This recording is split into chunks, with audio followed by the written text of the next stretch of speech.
સુરતમાં પૂણાગામ વિસ્તારમાંથી duplicate not પકડાઈ। પોલીસે 500ના દરની 9000ની ડુપ્લિકેટ નોટ પકડી। ડુપ્લિકેટ નોટ સાથે 2 લોકો પકડાયા। બાંગ્લાદેશના માલદા શહેરનું કનેક્શન હોવાની પણ પ્રાથમિક વિગતો મળી રહી છે।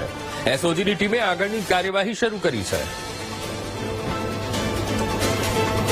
સુરતના પૂણાગામથી નકલી નોટો ઝડપાવાનો મામલો। 500ના દરની 9000ની ડુપ્લિકેટ નોટો મળી આવી છે અને બાંગ્લાદેશનું કનેક્શન હોવાની પણ પ્રાથમિક વિગતો મળી રહી છે।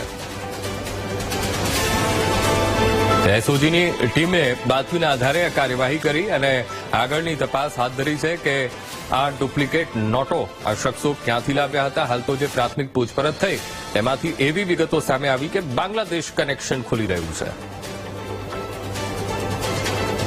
પોલીસે ઝડપી પાડ્યા છે। એક આખું આ નેટવર્ક પોલીસે ઝડપી પાડ્યું છે। પૂણા વિસ્તારમાંથી એસઓજીની ટીમે બાતમીના આધારે 2 આરોપીની ધરપકડ કરી છે, જેમાં 500ના દરની નકલી ચલણી નોટો સાથે આરોપીઓને ઝડપી પાડવામાં આવ્યા છે।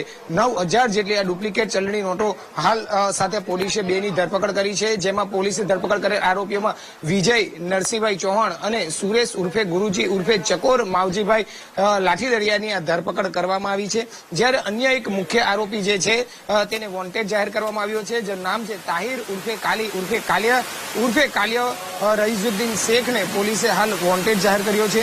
જે રીતે આ આખું નકલી ચલણી નોટનું જે આખું નેટવર્ક ચાલી રહ્યું હતું તે અંગે પોલીસને બાતમી મળતા પોલીસે છાપો માર્યો હતો, જ્યાંથી પોલીસે જુદા જુદા પ્રકારના ચલણી નોટો સાથે મોબાઈલ ફોન અને મની ડિટેક્ટર મશીન મળી કુલ 1,03,830 જેટલો મુદ્દામાલ પણ પોલીસે અહીં કબજે કર્યો છે। જેમાં તમામ મુદ્દામાલ મળીને જો કિંમતની વાત કરવામાં આવે તો 1,25,330 જેટલો મુદ્દામાલ પોલીસે અહીંથી કબજે કર્યો છે। અને ખૂબ જ મોટી હાલ કાર્યવાહી સુરત એસઓજીની હોય તે પ્રકારની કહી શકાય તે પ્રકારની છે, કારણ કે આ તમામ લોકો જે છે તે બાંગ્લાદેશ સાથેનું પણ નેટવર્ક હોવાની હાલ કનેક્શન હોવાનું હાલ પ્રાથમિક માહિતી મળી રહી છે। અને નકલી ચલણી નોટો સાથેનું હાલ આખું નેટવર્ક જે છે તે ઝડપી પાડવામાં આવ્યું છે, કારણ કે તમામ નકલી ચલણી નોટો તેઓ સુરતમાં વટાવતા હતા અને સુરતમાં ફેલાવવાનો આ એક પ્રયત્ન હતો।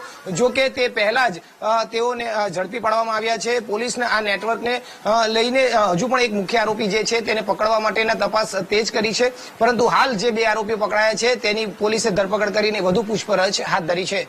કેમેરામેન દેવેશ સોલંકી સાથે ધ્રુવ સોમપુરા, વીટીવી ન્યૂઝ, સુરત।